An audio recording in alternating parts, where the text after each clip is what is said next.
பாருங்க, ஸ்க்ரோல் பாருங்க, இது பெய்ட் ஆட் கிடையாது. இது ஒரு கஸ்டமரோட ரியல் ஸ்டோரி. அவங்க already multi brand soaps use பண்ணி ஸ்கின் அலர்ஜிஸோட நம்ம கிட்ட வந்திருந்தாங்க. லாஸ்ட் 3 months நம்ம ஆஸ்பயர் சோப்பை யூஸ் பண்ணிருக்காங்க. இதனால எந்த அலர்ஜிஸும் அவங்களுக்கு வரல. இன்னைக்கு அகைன் ரீஆர்டர் பண்ணிருக்காங்க. அவங்க ஃபீட்பேக்கை நான் சொல்றத விட அவங்க கிட்ட கேட்டு தெரிஞ்சுக்கலாம். ஆஸ்பயர் சோப் யூஸ் பண்ணீங்கல்ல, அது எப்படி நம்ம இருந்துச்சு? MS யோகா படிச்சிருக்காங்க ரங்கநாயகி. அவங்க அப்பையில இருந்து இந்த சோப்பு எப்ப அவங்க ஆரம்பிச்சு செய்ய ஆரம்பிச்சாங்களோ அன்னையில இருந்து நான் வாங்கிட்டு இருக்கேன். ஆனா அதுக்கு எனக்கு முகத்துல இந்த ஒரு கருப்பு மாரி இருந்தது.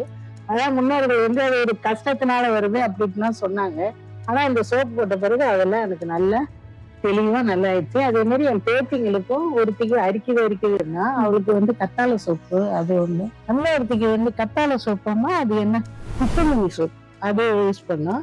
அப்புறம் அவளுக்கு இன்னொருத்திக்கு அப்படியே பருவா இருந்தது. அந்த ஒரு சோப்பு, அந்த சோப்பு நேம் சாக்லேட் சோப், அது யூஸ் பண்ண சூப்பரா இருக்கு. ஆனா எனக்கு இன்னைக்கு இருக்கிற இயற்கையான இந்த சூழல்ல இந்த இயற்கையான மூலிகைகளை தயார் பண்றது நமக்கு நல்ல யூஸ்ஃபுல்லா இருக்கு. இதை நான் என் வாழ்க்கையில நல்லா அது ஆரம்பிச்சதுல இருந்து இன்னும் வரைக்கும் அதான் யூஸ் பண்றேன். எனக்கு ஒரு நல்ல தெளிவு கிடைச்சிருக்கு. அதனால